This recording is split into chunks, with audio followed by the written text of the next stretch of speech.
C'est un travail collaboratif, c'est un travail d'équipe. On est là ensemble. C'est comme ça que ça marchera.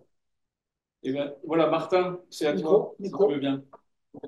Monsieur le Président, Mesdames, Messieurs, un grand merci pour l'organisation de ce congrès et toutes ces réflexions. Et je suis très heureux d'être là aujourd'hui pour vous parler de ce sujet qui est extraordinaire, qui est le sujet de la plongée en milieu extrême en Antarctique et même dans l'espace. Alors, l'Antarctique et l'espace, ça rejoint forcément la notion d'exploration. Et l'exploration, c'est un comportement qui est vital pour les mammifères, pour la survie et qu'on retrouve très précocement chez l'homme. Et l'espèce humaine, c'est la championne de l'exploration, puisqu'elle a conquis tous les continents.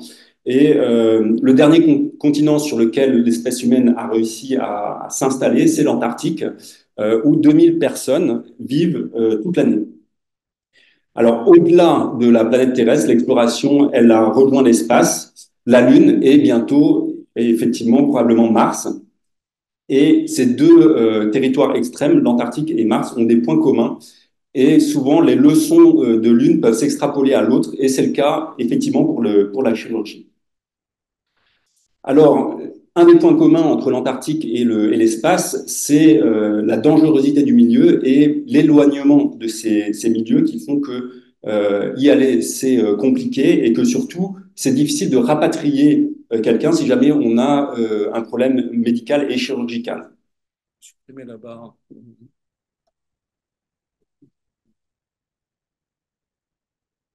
Donc pour l'Antarctique, pour rejoindre l'Antarctique et les bases françaises, on utilise le bateau Astrolabe. C'est 5 jours de navigation qui traversent les mers du Sud, qui sont des mers qui sont très violentes.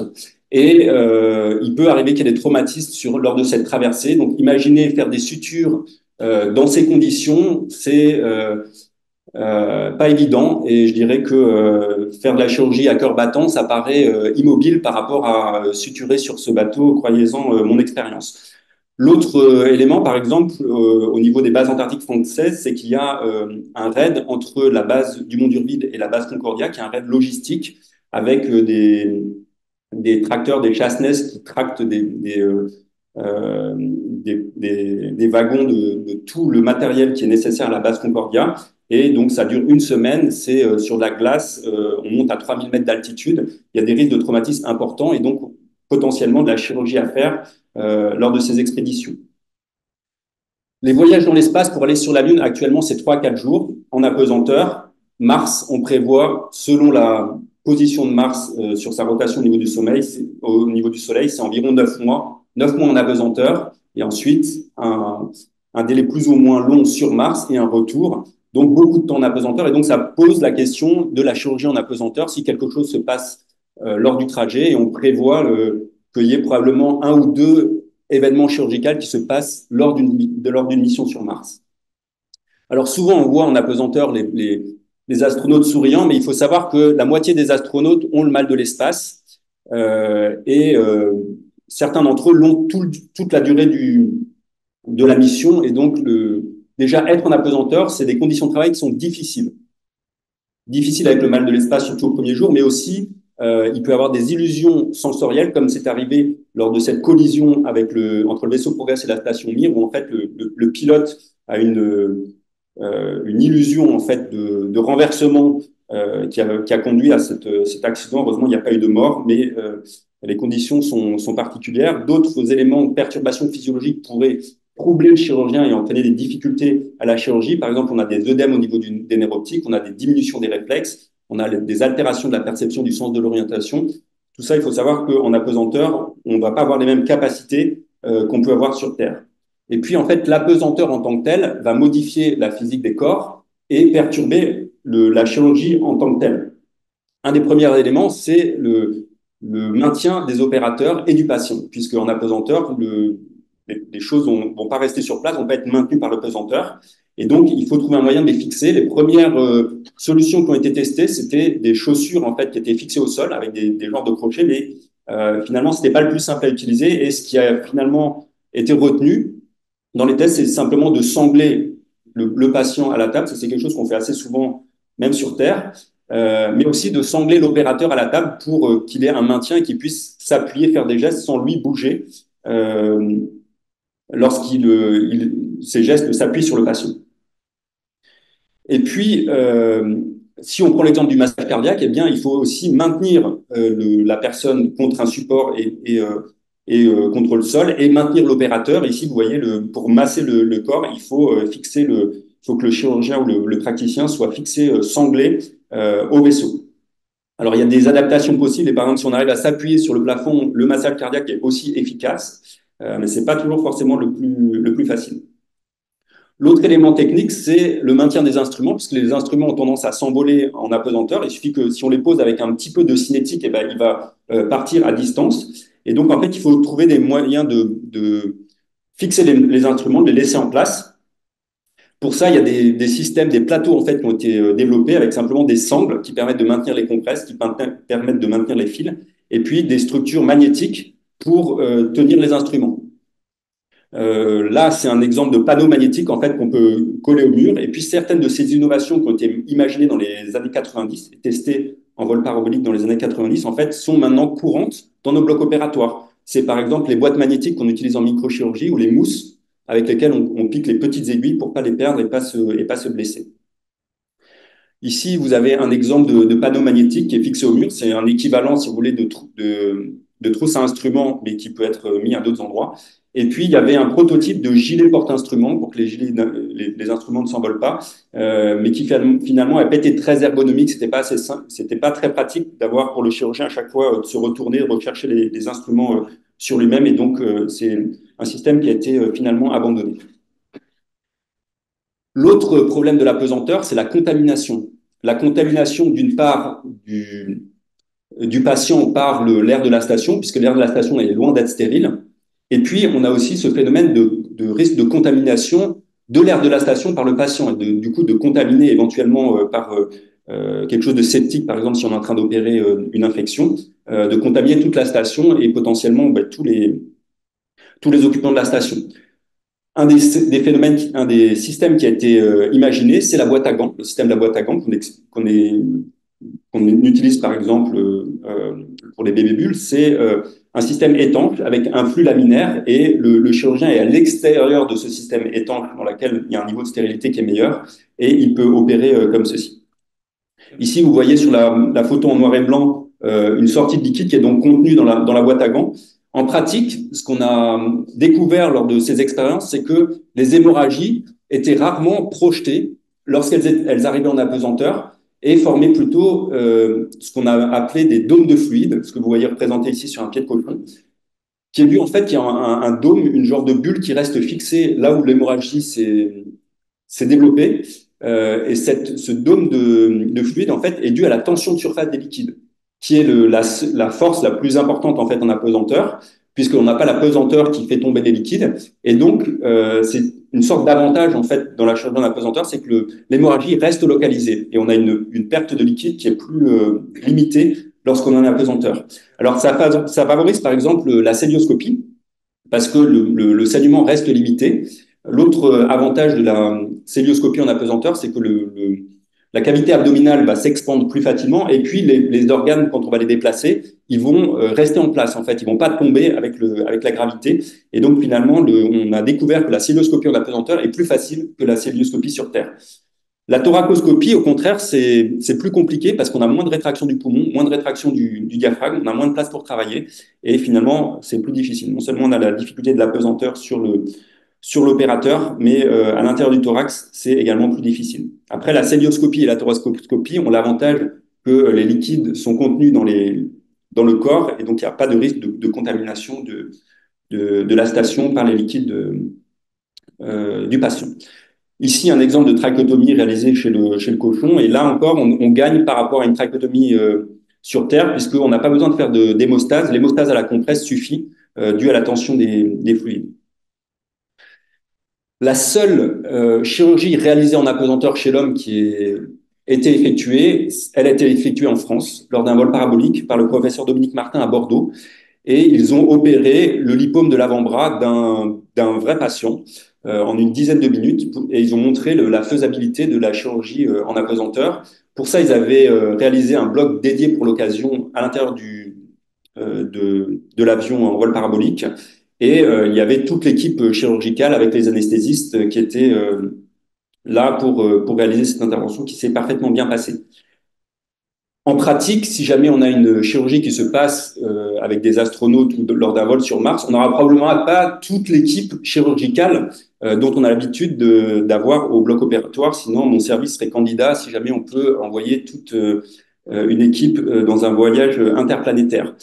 Les caractéristiques de la chirurgie en milieu isolé, à l'instar du docteur Léonid Rogozov contraint de s'auto-opérer de l'appendicite en Antarctique, c'est qu'on est en sous-effectif.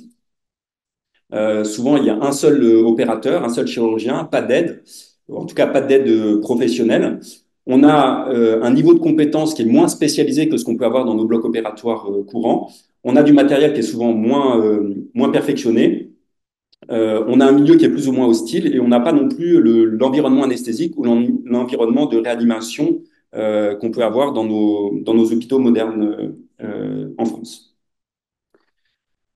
Donc, pour pallier à ces caractéristiques, on a mis en place un cours spécifique qui tient compte de ces caractéristiques. Et on en a beaucoup parlé lors de ce congrès. On a mis en place en fait de la formation multimodale avec différents outils pédagogiques et en particulier des protocoles écrits. Alors, on a parlé de flip teaching, de pédagogie inversée. Ces protocoles, en fait, on les a fait écrire par des praticiens qui étaient, enfin par les étudiants, les praticiens apprenants qui allaient aller en Antarctique, et ensuite ils ont été corrigés par des chirurgiens experts qui donc ont vérifié l'exactitude, mais les termes, la structure étaient faits finalement par des non spécialistes. Ce qui permet de favoriser en fait la communication avec des personnes du même niveau. On utilise également des vidéos qui sont en accès libre par ces praticiens pour visualiser les techniques à l'avance. Et puis, du travail en laboratoire d'anatomie où là, c'est un travail qui est encadré avec des formateurs où il y a une démonstration et puis les futurs médecins qui partent en Antarctique peuvent s'entraîner à pratiquer les procédures. Alors, ce cours a déjà été présenté à l'Académie de chirurgie, donc je ne rentrerai pas plus dans les détails. Souvent, à la fin du cours, on fait un scénario de mise en pratique avec des plaies réelles sur corps anatomique. Ici, par exemple, vous voyez un scénario de chute dans une crevasse avec une fracture de la mandibule, fracture du tibia, et donc la mise en place de fixateurs externes, de blocage intermaxillaire par les praticiens qui s'entraînent. Alors, on s'est demandé comment se faisait ce genre de formation dans les autres pays qui ont des bases antarctiques. Et on a fait une enquête. Il y a 13 pays qui ont répondu. La plupart des grands pays présents en Antarctique ont répondu. Parmi ces 13 pays, 6 faisaient une formation théorique. Il y en a 9 qui faisaient une formation pratique. Et il y a 4 pays qui ne faisaient pas de formation, qui demandaient à leurs praticiens de s'auto-former. Par rapport à la formation théorique, les 6 pays utilisaient soit des supports écrits, soit des vidéos, parfois des supports sur une plateforme Internet et parfois des cours magistraux. Tous les pays qui font de la formation théorique utilisent des supports écrits. La plupart d'entre eux, à l'exception du Japon, utilisaient, associés à ces supports écrits, des vidéos. L'Australie et la Chine avaient ces supports disponibles sur une plateforme Internet et l'Australie et les USA faisaient des cours magistraux. Au niveau de la formation pratique, il y a 3 types de formations pratiques qu'on a vu se dégager. Une formation en dentisterie, une formation en service de chirurgie et une formation en laboratoire d'anatomie. Il y a 9 pays qui font une formation pratique. Tous pratiquent la formation en dentisterie pour des raisons probablement multiples, mais déjà le fait que les médecins n'ont pas de formation de base en dentisterie. Première explication. Deuxième explication, c'est que les lésions dentaires sont assez fréquentes en Antarctique, dues aux conditions météorologiques, en fait, au froid extrême qui favorise les lésions. Et l'autre raison, c'est que les sucreries sont assez fréquentes en Antarctique pour se remonter le moral lors de l'hiver austral. Donc, tous étaient formés en dentisterie. C'est surtout les pays européens, l'Australie et la Chine qui ont des stages en service de chirurgie. La durée de ces stages est variable. Ça va de 2 mois à 3 mois. 3 mois, c'est en France. C'est nous qui avons la durée de formation la plus longue en service de chirurgie. C'est des formations qui sont faites dans les hôpitaux militaires qui ont une expertise dans la chirurgie en milieu isolé. Et puis, les laboratoires en anatomie, c'est à peu près les mêmes pays qui sont investis dans les stages en chirurgie qui font des formations spécifiques en laboratoire d'anatomie. Les gestes qui sont enseignés dans ces laboratoires d'anatomie sont assez variables selon les pays. Ce qu'on retrouve le plus fréquemment, c'est la chirurgie orthopédique et en particulier la chirurgie de la main parce que ça fait partie des lésions les plus fréquentes en Antarctique. Les explorations de plaies qui sont aussi assez fréquentes, beaucoup plus rarement les fixateurs externes ou les amputations de membres. Le drainage thoracique, formation très souvent enseignée. Au niveau digestif, la laparotomie, l'estomie, le lavage péritonéal, la colectomie. Au niveau cervical, la trachéotomie, la cricotyrotomie. Donc des gestes assez variés, mais assez variables selon les pays. En France, on enseigne tous ces gestes au moins lors du stage en laboratoire d'anatomie. Alors, est-ce que cette formation est efficace? Si on regarde le niveau de confiance des étudiants avant et après le cours réalisé en laboratoire d'anatomie, on voit que le niveau de confiance dans la plupart des gestes augmente de façon importante. C'est pas le cas pour tous les gestes et moi je me suis remis en question en particulier pour l'enseignement de la trachéotomie où j'ai vu que finalement ils ont une certaine appréhension à ce geste avant le cours, ils gardent une appréhension après et ce que j'ai mis en place cette année, c'est un cours théorique magistral en plus pour expliquer certains détails qui sont peut-être pas évidents avec déjà tous les moyens pédagogiques qu'on avait déjà mis en place. Alors ça, c'est la formation technique, mais on sait que la chirurgie, il n'y a pas que la réalisation de l'acte technique, il y a aussi l'indication. Et concernant l'indication et les choix, le diagnostic en fait chirurgical, même si jamais le chirurgien est isolé géographiquement, on a des outils technologiques d'aide au diagnostic et on a accès aux téléconseils. Alors, un des exemples très célèbre de télédiagnostic réalisé en Antarctique, c'est celui du docteur Jerry Nielsen, qui était le seul chirurgien de la base polaire du pôle Sud, la station Scott Amundsen, qui en fait, au milieu de l'hiver antarctique, a développé ce qu'elle a suspecté être un cancer du sein, avec une masse palpable qui grossissait rapidement et qui était douloureuse. Et en fait, les conditions étaient telles que l'évacuation était impossible. Impossibilité de poser un avion, on a vu le froid extrême, la nuit totale. Et donc, elle a réalisé une autobiopsie, elle s'est autobiopsiée le sein. Ils ont réussi à faire des colorations avec les moyens du bord sur la station, à envoyer ces résultats histologiques aux États-Unis, qui a confirmé le diagnostic de cancer du sein. L'évacuation n'était toujours pas possible et donc ils ont parachuté une chimiothérapie dans des conditions qui étaient extrêmes. C'est un vrai film quand il raconte dans le livre ce qui s'est passé. C'est-à-dire qu'en fait, à cause du froid, ils n'ont pas réussi à ouvrir la porte de l'avion. Le noir était total et donc ils ont eu des difficultés pour retrouver les pactages dans la nuit parce qu'elles n'étaient pas exactement sur la station. Ils ont eu des difficultés ensuite à refermer les portes de l'avion.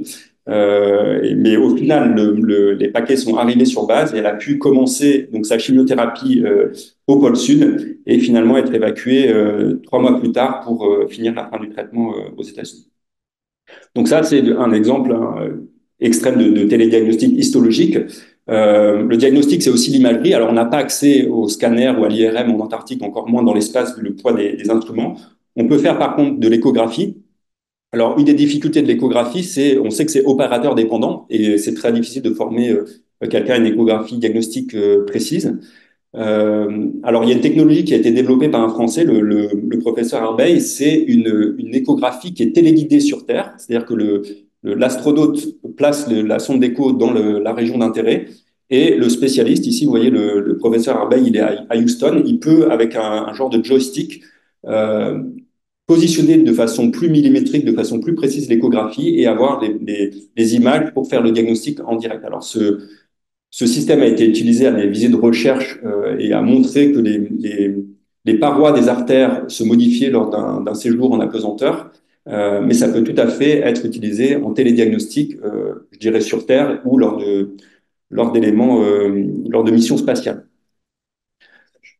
Une des dernières innovations technologiques qui a été réalisée cette année dans le domaine de l'espace, c'est la télérobotique, avec un robot qui a été embarqué au sein de la Station spatiale internationale et qui était piloté sur Terre et qui a permis de faire des gestes de précision. Alors, ce n'était pas sur un corps humain, mais il a montré qu'il avait une précision suffisante pour faire des gestes très précis pour de la chirurgie. Et parallèlement, il y a déjà eu des opérations chirurgicales qui ont été faites avec le même robot sur Terre, en particulier une colectomie, avec le chirurgien qui était à distance du robot, et donc qui a montré la faisabilité de ce système.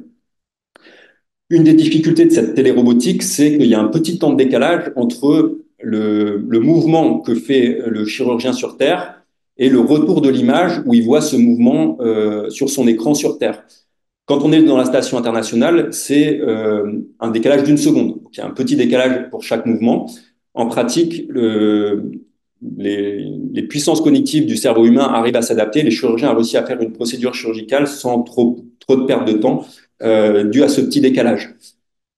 Si on est sur la Lune, ce décalage, il est de 2 secondes. En fait, c'est pas beaucoup. À quoi ça correspond, ces 2 secondes? Ça correspond à la Lune, elle est à 300 000 km de la Terre, et les ondes de transmission radio dans le vide, c'est la vitesse de la lumière. Et donc, c'est 1 seconde de vitesse de la lumière pour aller à la Lune, 1 autre seconde pour revenir. Et donc, on a 2 secondes de décalage. Si on est sur Mars, on est à 2 milliards de kilomètres de la Terre. Et donc, on a 25 minutes de décalage. Et donc là, si jamais on demande au robot d'avancer et qu'on le voit avancer 25 minutes plus tard, ça devient difficile de faire une opération de télérobotique sur Mars. En tout cas, ça peut être concevable pour une base, par exemple, sur la Lune. Donc, pour conclure sur cette chirurgie en milieu isolé dans l'espace ou en Antarctique, vous aurez compris que c'est une chirurgie qui se pratique avec des moyens humains et matériels sur place qui sont limités, qui nécessite une formation pédagogique qui est spécifique et qui est appuyée par un soutien technologique et un travail d'équipe qui est situé à distance sur Terre, et aussi une capacité d'adaptation et une certaine force mentale pour pouvoir réaliser cette chirurgie. Et puis, je terminerai avec cette photo du docteur Story Musgrave, astronaute et chirurgien que vous voyez ici en train de réparer la myopie du télescope Hubble pour montrer, illustrer que les valeurs que nous enseignons dans nos écoles de chirurgie peuvent mener loin l'homme et haut l'humanité. Je vous remercie de votre attention.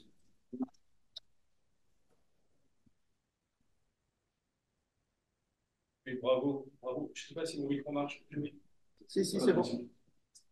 Oui, je vous avais promis un voyage extraordinaire. C'est pas Jules Verne, c'est Martin Hittier qui est venu vous parler d'un monde incroyable dans lequel il navigue.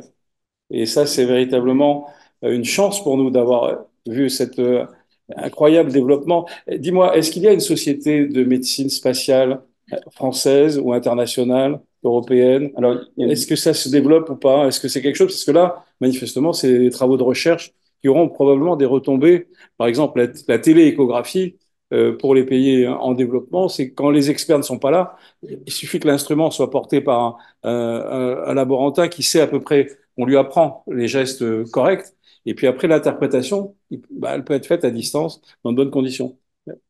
Comment ça se passe alors? Société savante? Il y a une société assez limitée de chirurgie spatiale internationale qui est qui a été fondée par des Américains et à laquelle tout chirurgien qui s'intéresse au domaine est la bienvenue. Il y a des Français, dont toi? Tu es membre de moi, je ne suis pas officiellement membre, mais je m'intéresse à ce que fait cette société. Magnifique.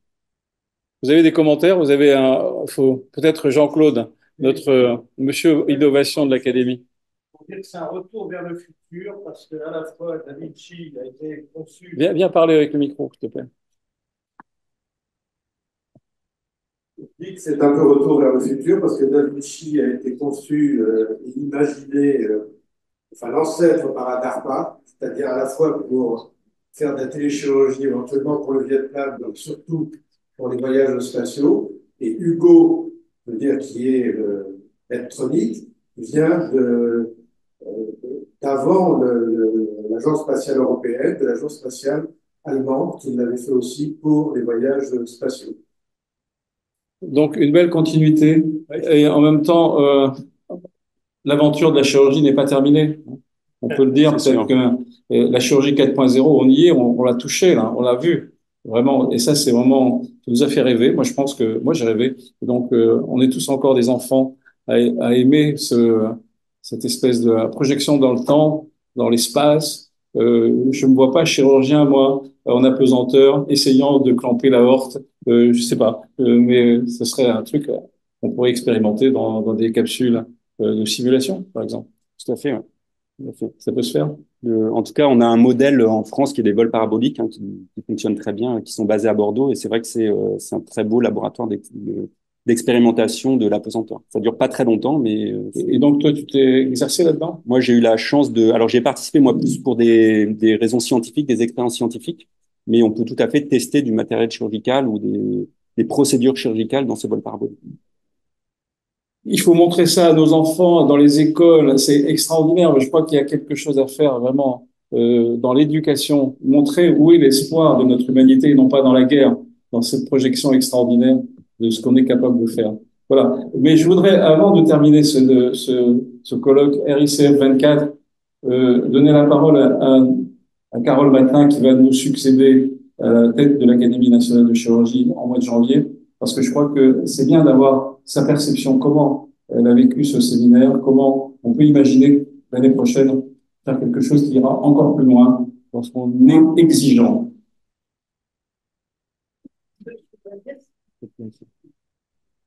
Après, il y aura la caméra qui va te prendre en direct. Ça a été une formidable leçon d'humanité, ce que je viens de voir. Je trouve que ça donne foi en l'homme.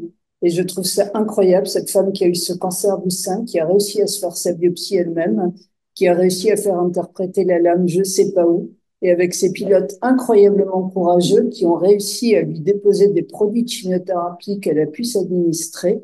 Quand on entend ça, je crois qu'on a foi en l'homme.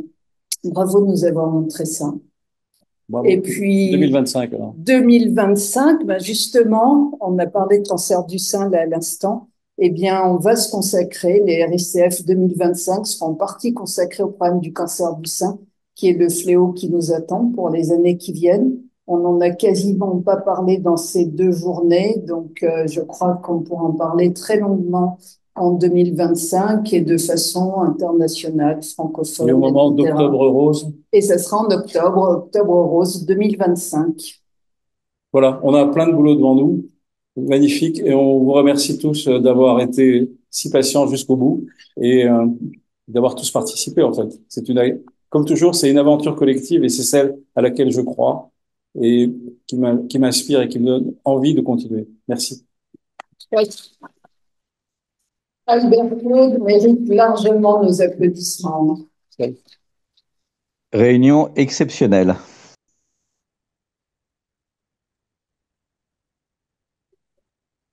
On peut couper, merci. Bon retour.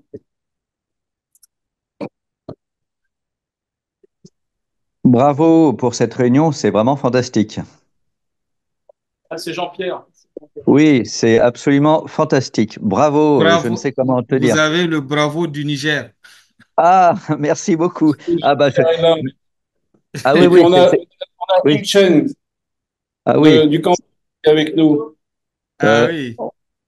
Ouais, vraiment, Albert Claude, tu as été magistral. C'était vraiment passionnant. C'était incroyablement bien. C'est formidable. C'est vraiment, je ne sais que te dire, c'est vraiment fantastique. Hein. J'ai pas pu assister à l'intégralité, mais toutes les communications qui ont été faites sont d'un niveau absolument hallucinant. Vraiment, 1000 bravos, c'est incroyablement bien. Bravo. On a Rachid Sadi avec nous également du Niger. Oui. On a Toulouse avec nous. L'aérospatiale, c'est Toulouse.